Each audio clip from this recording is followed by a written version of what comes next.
믿는 순간부터 저와 여러분들은 하나님으로부터 소명이라고 하는 선물을 받은 사람입니다.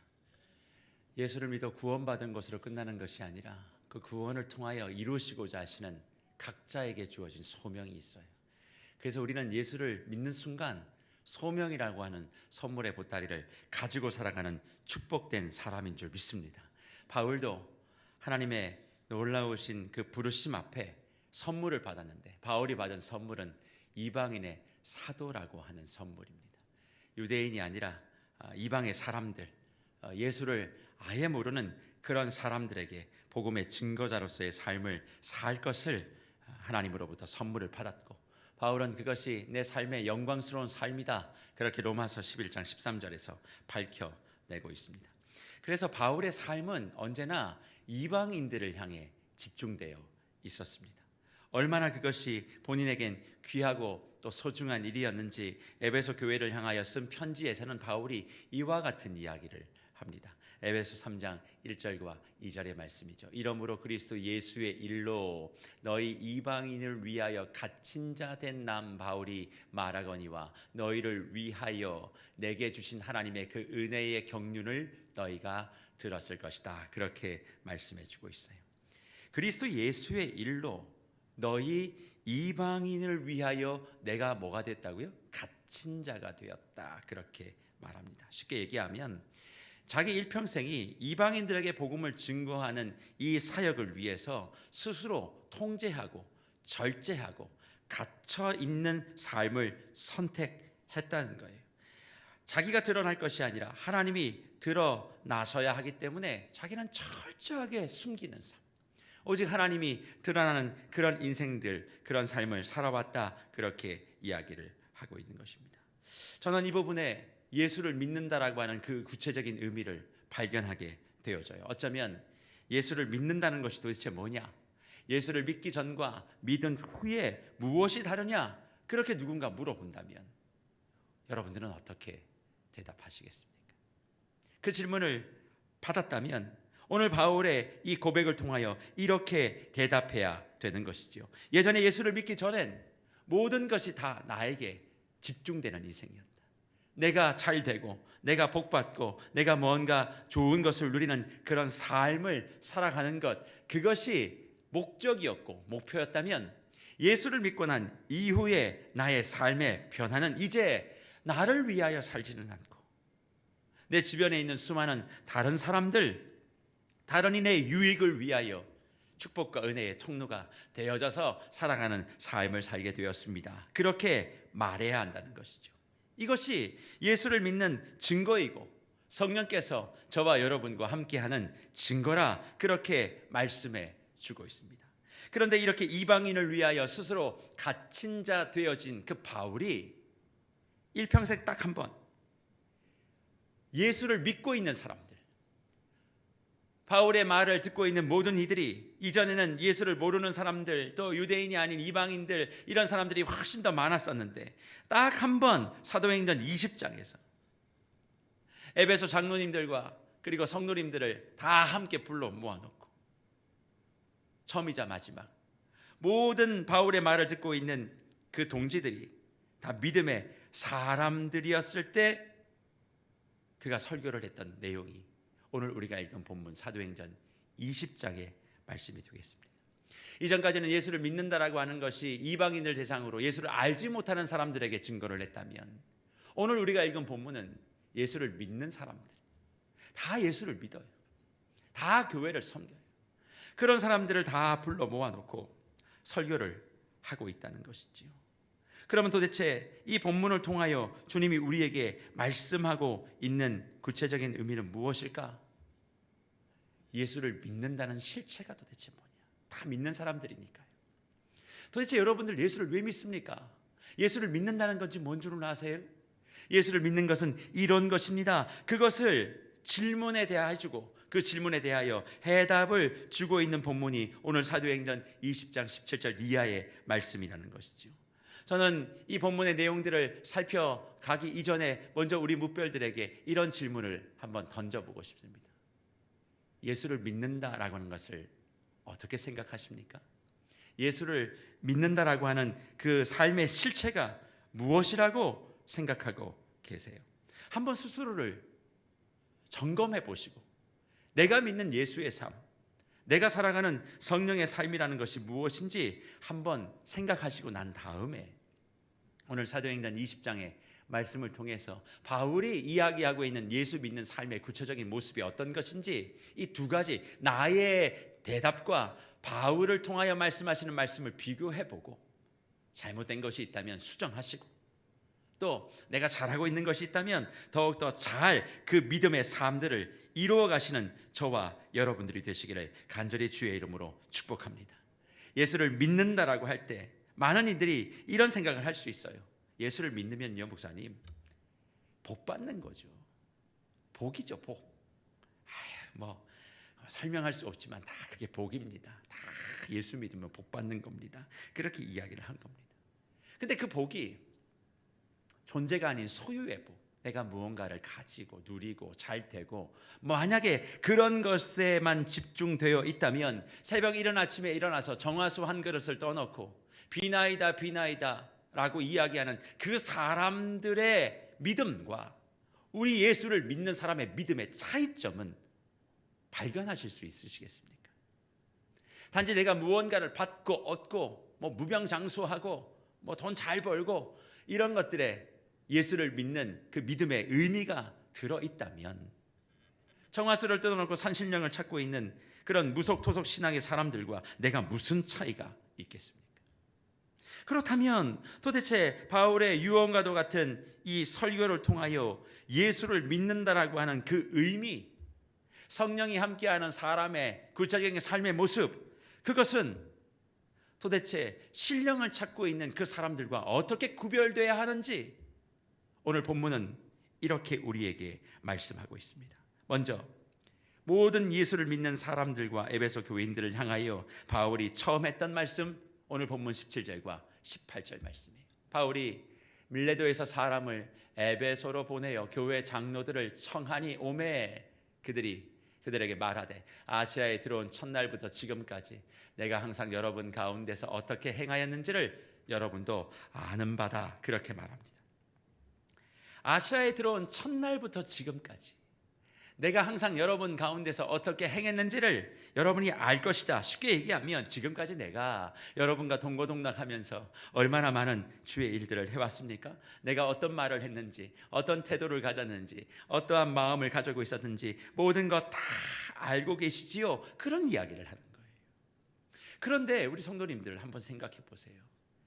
이제 오늘 에베소의 성도님들에게 말씀을 전하고 예루살렘으로 떠나면 바울은 죽어요. 다시 만날 수 없다는 걸 바울이 직감적으로 알고 있습니다. 마지막 떠나면서 저였으면 여러분들 그때 제가 이렇게 말했던 거 기억하시죠?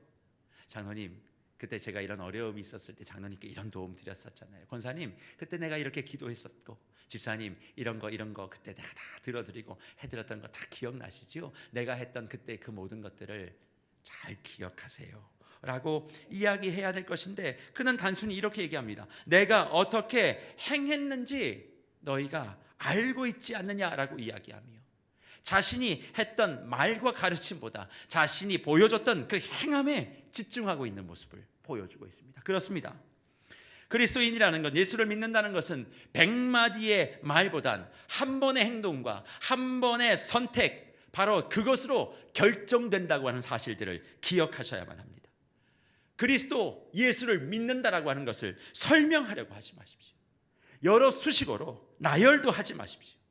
우리는 행동으로, 행함으로, 나의 선택으로 설명되어진 사람들입니다.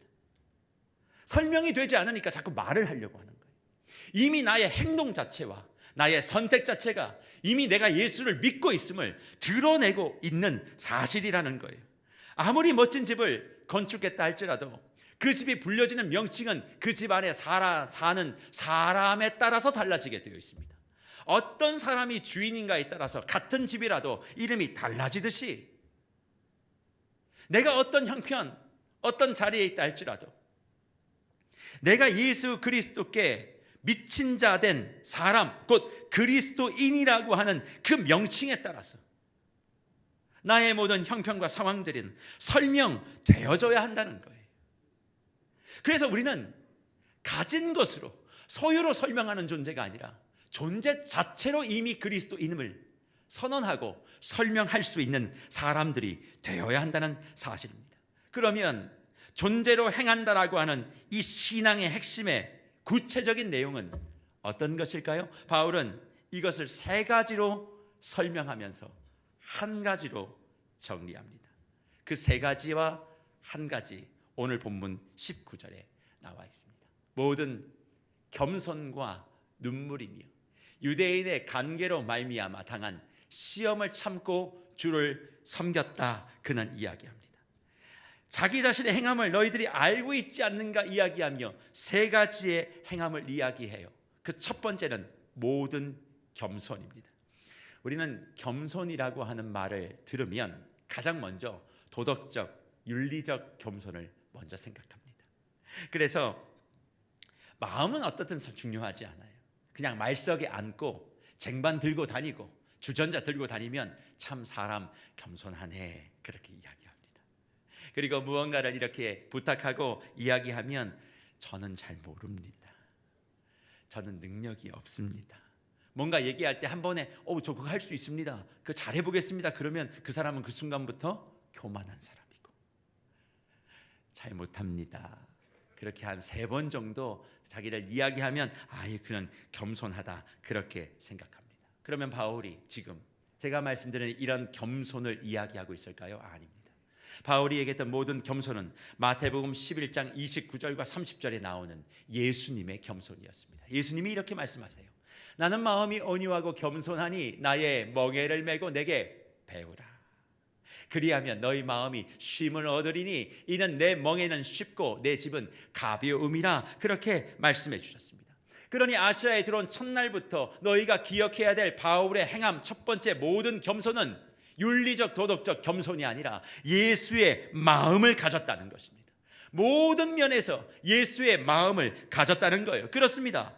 우리의 신앙이 그리스도의 행함이라고 하는 것의 첫걸음은 예수의 마음을 간직하는 것이에요.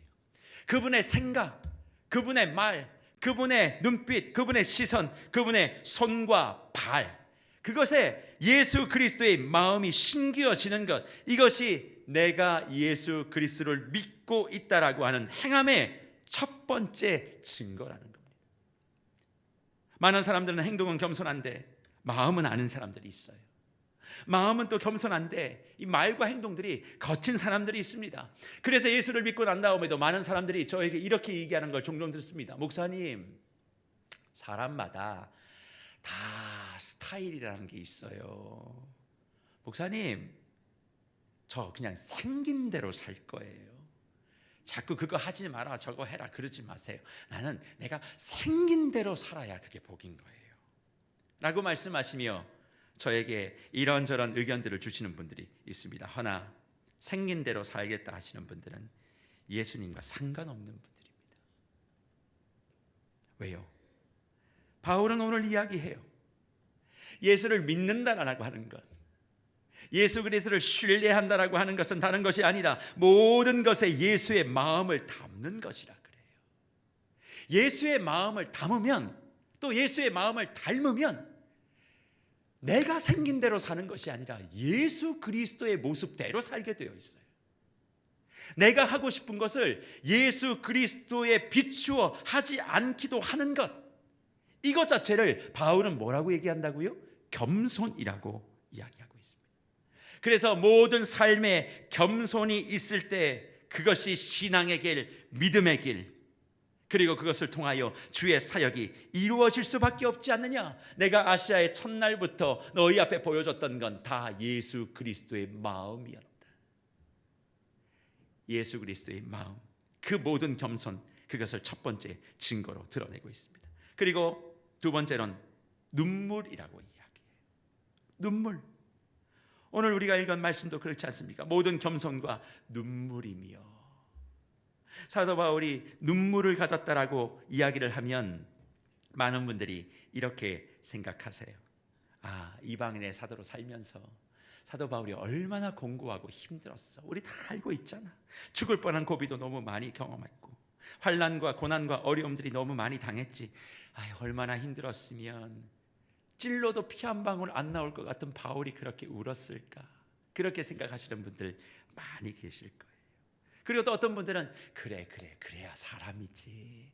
하나님의 사도도 좀 인간적인 면이 좀 있어야지. 모든 것이 다 정확하게 완벽하게 바울처럼 그렇게 살아가는 것 하나님 원치 않으셔서 고난과 환난을 주시고 그렇게 바울의 눈가에 눈물을 흐르게 하셨다. 이렇게 말씀하시는 분들이 계실 줄 압니다. 허나 여기서 말하는 눈물은 자신의 어려움과 환난과 고통에 대한 눈물, 한스러움의 눈물이 아닙니다. 바울이 얘기했던 이 눈물은 히브리서 5장 7절에 있는 눈물이에요.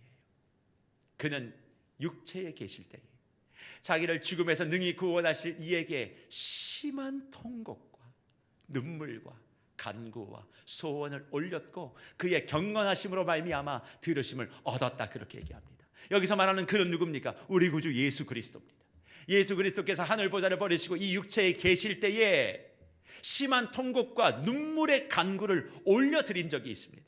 언제 그런 간구와 심한 통곡을 올려드렸을까요? 예수 그리스도의 모든 기도는 자기의 유익과 자기의 편리를 위하여 기도하신 적이 한 번도 없습니다.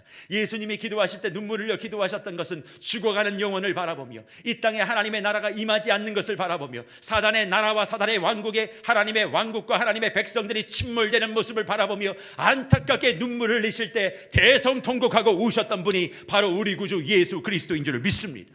그 예수의 눈물이 지금 바울에게 있었다는 거예요.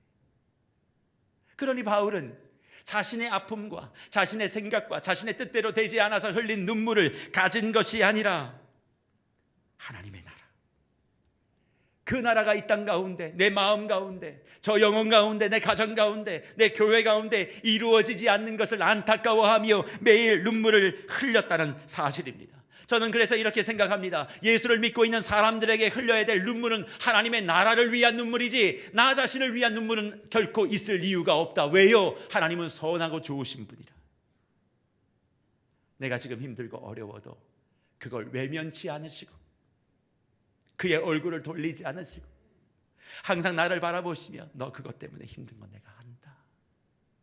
내가 고칠 거야. 세울 거야. 이룰 거야. 왜? 나는 합력하여 선을 이루는 하나님이시니까. 내가 좀 더디어서 힘들지. 근데 그게 너에게 유익이야. 조금만. 하나님의 때가 있어. 그 때까지 조금만. 어렵지. 그래서 믿는 동지들을 옆에 붙여줬잖아. 그들과 함께. 무너지지 마. 네가 무너져도 난 널 잡을 거야. 그러니 나의 문제를 가지고는 기대를 가지고 기도하며 기쁨 가운데 걸어가지만 눈물 흘려야 할 때가 있다는 거예요. 언제요? 주여, 이 땅에 악한 영들이 너무 가득합니다. 거리를 돌아가다 보면 이리 방황하고 저리 방황하는 저 영혼들, 흑암 속에 살아가는 저 영혼들, 주의 나라 언제 임하시는 겁니까? 주님 나라 언제 임하시는 겁니까? 주님의 살아계심을 보여주셔야 되지 않겠습니까? 라고 그 악한 영들, 무너진 죄악의 관영함들을 바라보며 눈물 흘리는 그 눈물이 있을 때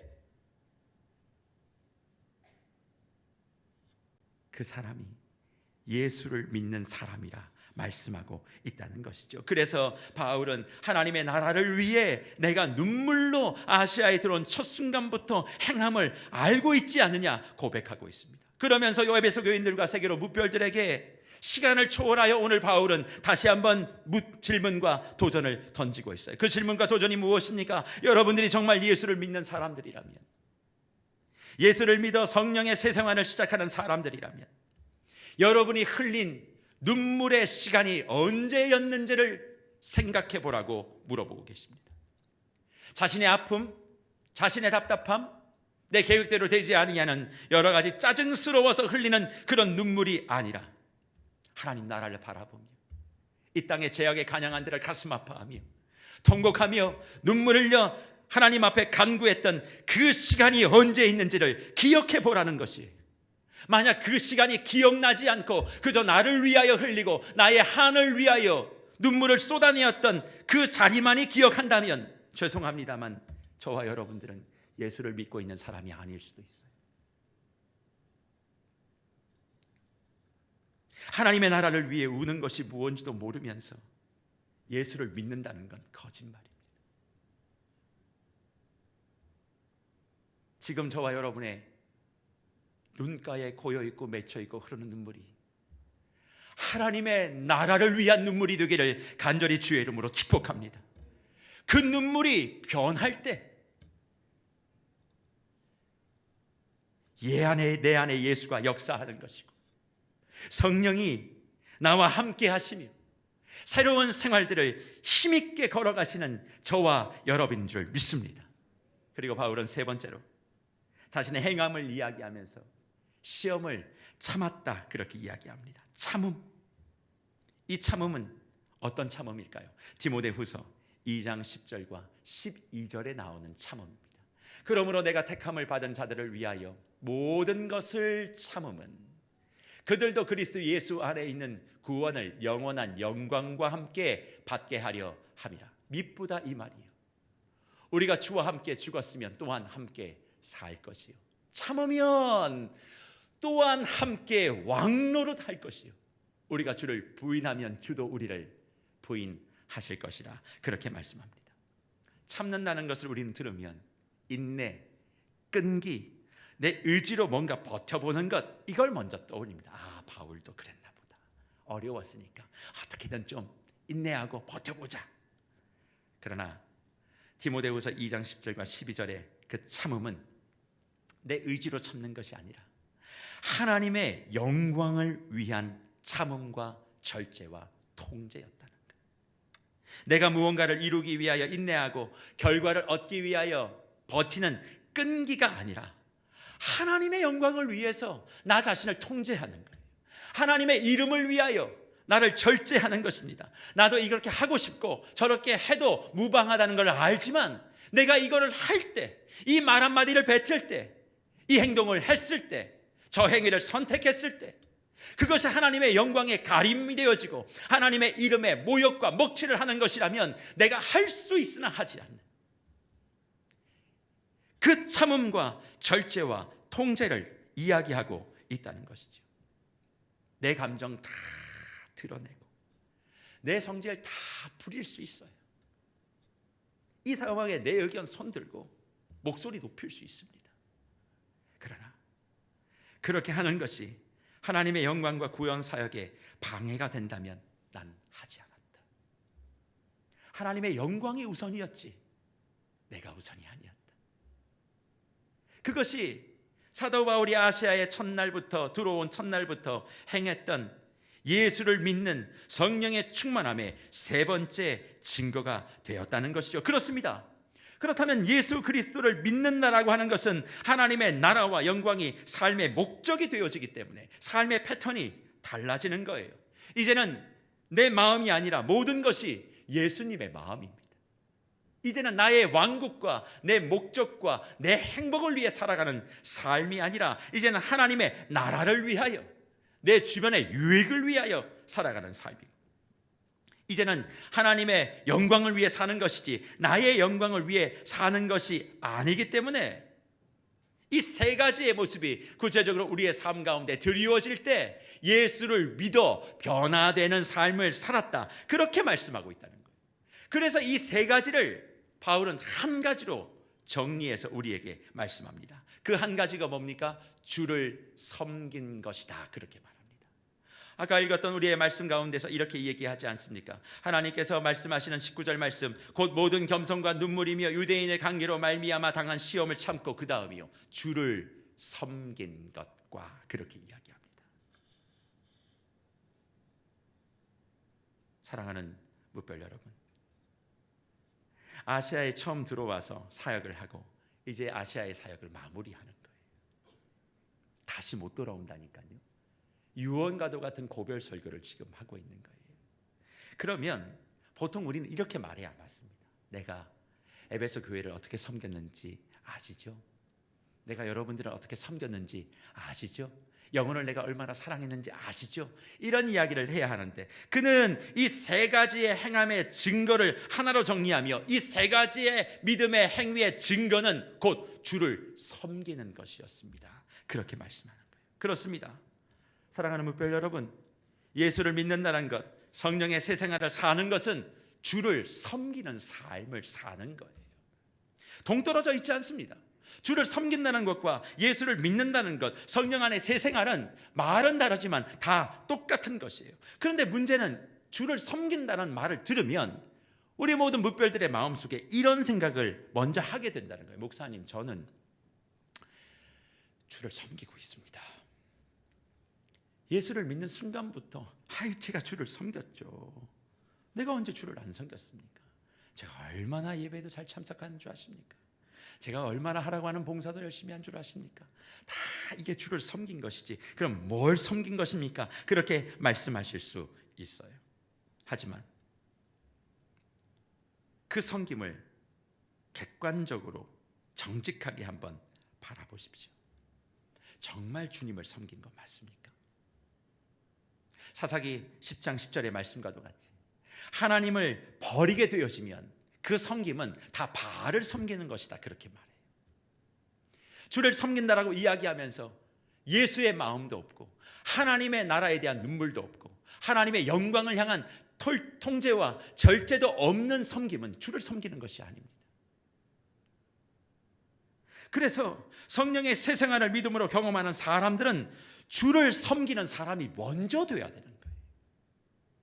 내가 하는 어떤 행위 이전에 내 삶 자체가 예수의 마음과 하나님의 나라의 영광으로 가득 차 있을 때 그 사람이 주를 섬기는 사람이 될 수 있다는 것이죠. 그래서 주를 섬기는 사람들은 반드시 구체적인 모습을 가지게 되어집니다. 어떤 모습을 가지게 될까요? 오늘 본문 20절 말씀이에요.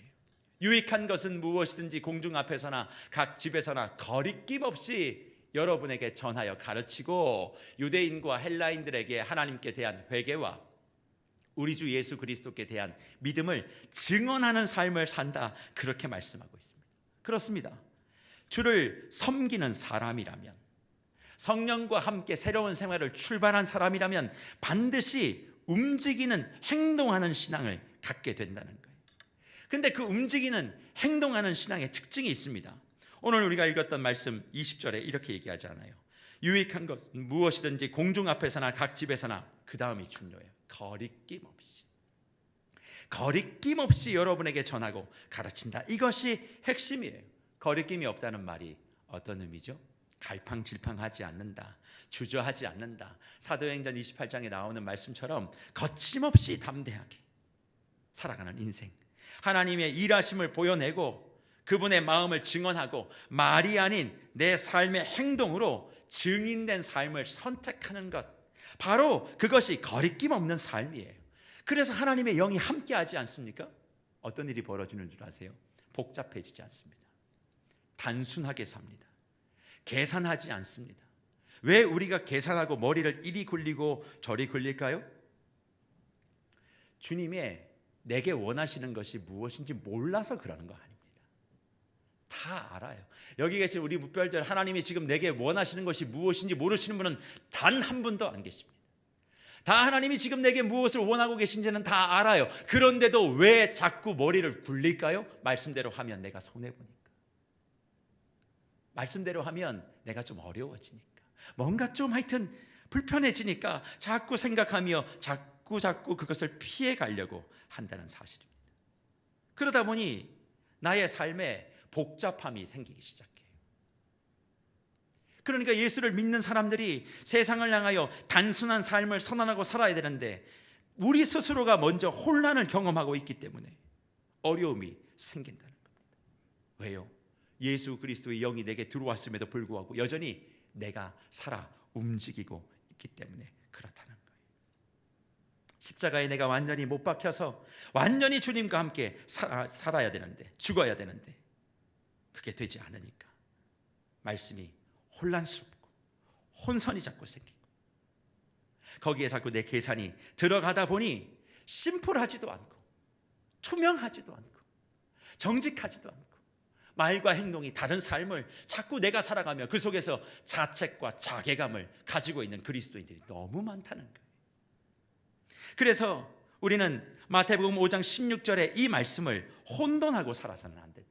마태복음 5장 16절, 우리가 잘 암송하는 말씀이죠. 같이 한번 읽어보겠습니다.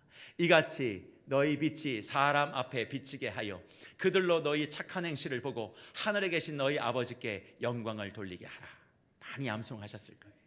이같이 너희 빛이 사람 앞에 비치게 하여 그들로 너희 뭘 보고? 착한 행실을 보고 하나님 하늘에 계신 너희 아버지께 영광을 돌리게 하라. 아, 착한 행실을 많이 해야 된다, 선하게 살아야 된다, 그 얘기를 예수님이 하신 적이 없어요.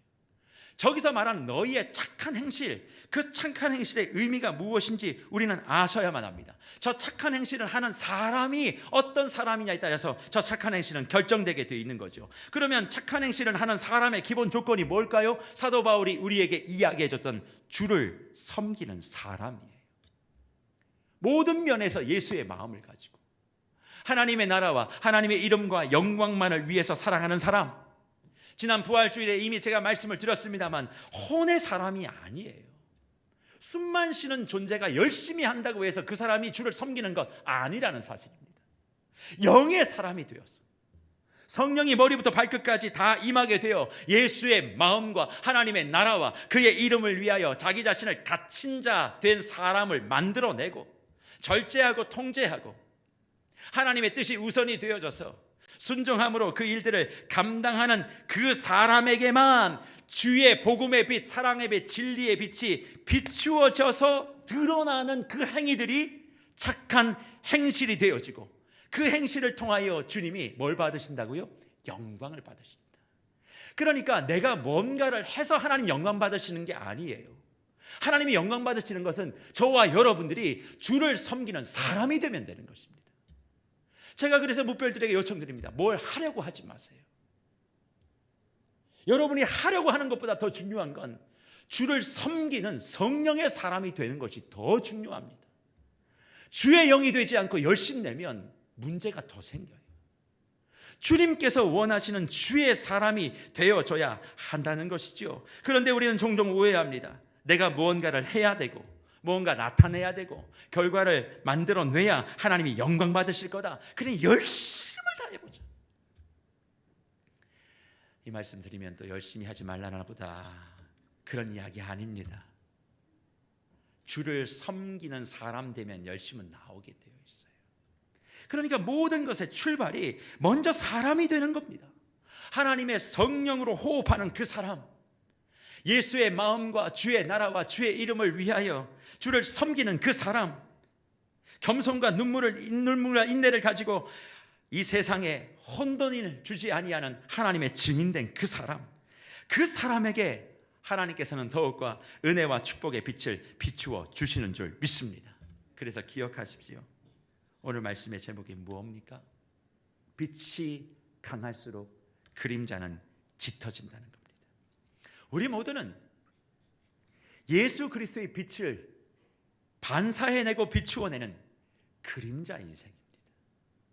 나 스스로는 빛날 수 없어요. 예수 그리스도의 그 선명한 빛이 나를 통과하여 만들어내는 그 하나님 나라의 그림자, 복음의 그림자, 그것을 이 세상 가운데 비추어내는 사람들로 선택받은 저와 여러분들입니다. 근데 그 빛이 통과하여 만들어내는 그 그림자는 예수의 영으로 살아가는 사람에게만 만들어지는 거예요. 그래서 우리에겐 두 가지의 그림자가 있습니다.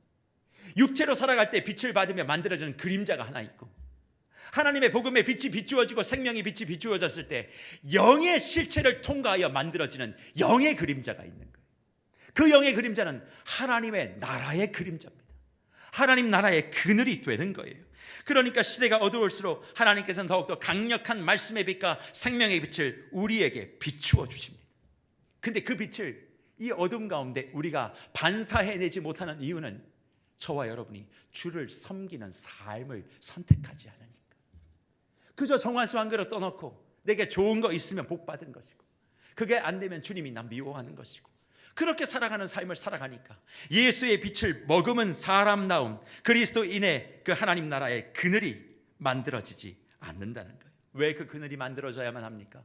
그 그늘이 만들어져야 흑암 속에서 죽어가고 있는 영혼이 살아나고, 지쳐있는 이들이 위로를 받고, 수많은 이들이 그리스도 예수께로 돌아오는 축복을 누리기 때문에 그렇습니다. 내가 주님을 섬기는 자로서 가정 안에 서 있으면 가정에 하나님 나라의 그늘막이 만들어져야 되지 않겠습니까?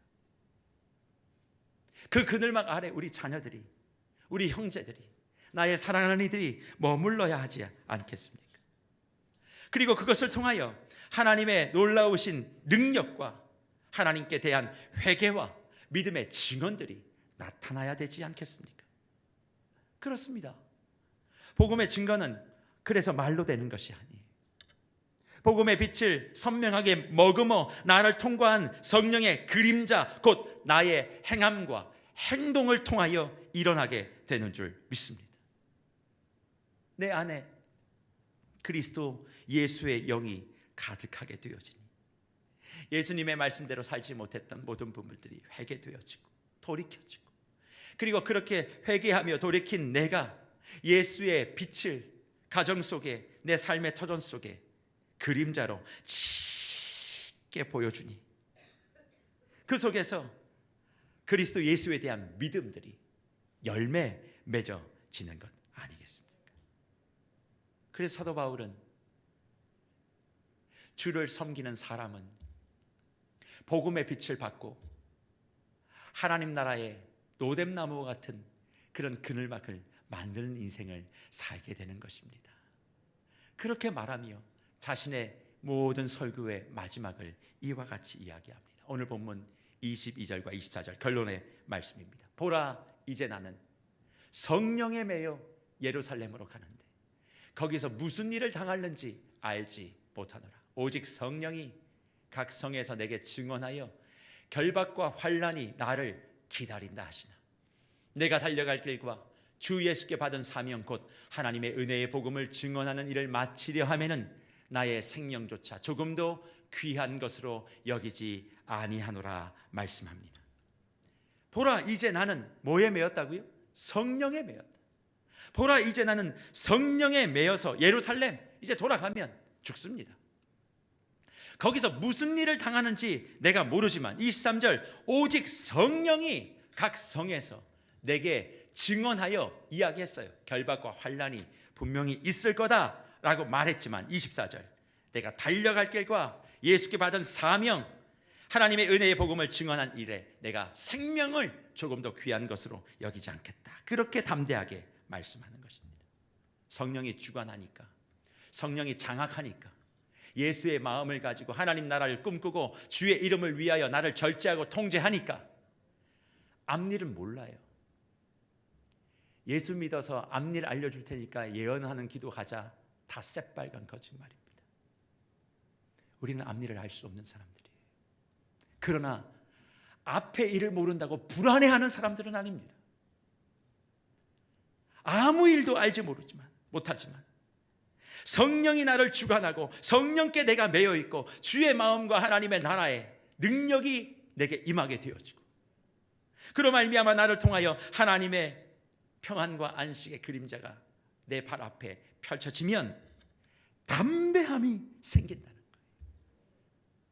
나를 결코 죽이지 않으실 하나님, 나를 통하여 내 사명을 이루어 가실 그 하나님, 비록 내가 지금 뭔가 대단한 일을 단 하나도 주님 앞에, 사람 앞에 한 게 없어도 평범한 일상을 살지만 무언가를 하는 것을 통한 주를 섬김이 아니라 그 마음, 그 나라, 그 영광을 위하여 살아가는 주를 섬기는 삶을 선택하기만 하면 평범한 나의 일상 가운데서도 비범한 하나님의 능력이 나타날 수 있음을 믿고, 내일 어떤 일이 일어날지 내일이는 난 모르지만 나 웃으며 내일을 향해 가겠습니다.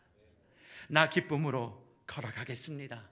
환난과 고난이 나를 기다린다 할지라도 내 사명, 내 생명 아직 주의 손에 있기에 나는 삶의 의미를 갖고 있는 자고, 내 얼굴엔 미소와 기대가 가득하고 하나님이 어떻게 이 일들을 이루어 가실까? 내가 기대하며 걸어가는 순간 주님께서 저와 여러분의 발걸음에 승리의 기쁨을 허락해 주실 줄 믿습니다. 우리는 예수를 믿어 성령 안에 새로운 삶을 이미 시작한 사람인 줄 믿습니다. 주를 섬기십시오. 나를 섬기지 마십시오. 사람도 섬기지 마십시오. 돈도 섬기지 마십시오. 오직 주님만을 섬기시기를 바랍니다. 그리고 하나님이 빠진 섬김은 다 개인적인 열심에 불과합니다. 그러니 주 안에 사랑하는 우리 세계로교회 묵별 여러분, 저와 여러분이 이제 이 말씀을 붙들고 성령의 새 사람, 주님이 기뻐하시는 사람다움을 회복하는 축복이 있기를 소망합니다. 점검하십시오. 내 안에 예수의 마음이 있는지 점검하십시오. 내가 흘리는 눈물이 내 고통의 눈물인지 하나님 나라를 위한 눈물인지, 그리고 점검하십시오. 하나님의 이름을 위하여 나는 무엇을 하고 있고 또 무엇을 할 수 있으나 하지 않고 있는가. 이것이 제대로 정리되어져 거리낌 없는 행동하는 신앙으로 이 세상에, 나의 가정에, 내 공동체에, 내 교회에, 나와 함께하는 수많은 이들에게 예수 그리스도 하나님의 나라의 그림자를 짙게 펼쳐놓기만 하면 하나님이 일하실 겁니다. 하나님이 도우실 겁니다. 저와 여러분을 더욱더 멋지게 사용해 주실 줄 믿습니다. 그 마음 가지시고 이번 한 주 햇살 좋은데 오고 가실 때 그림자 볼 때마다 나의 영의 그림자는 얼마나 짙게 펼쳐지고 있는가 점검하시고 하나님 안에 큰 기쁨과 능력을 체험하시는 복된 한 주 되시기를 간절히 주의 이름으로 축복합니다.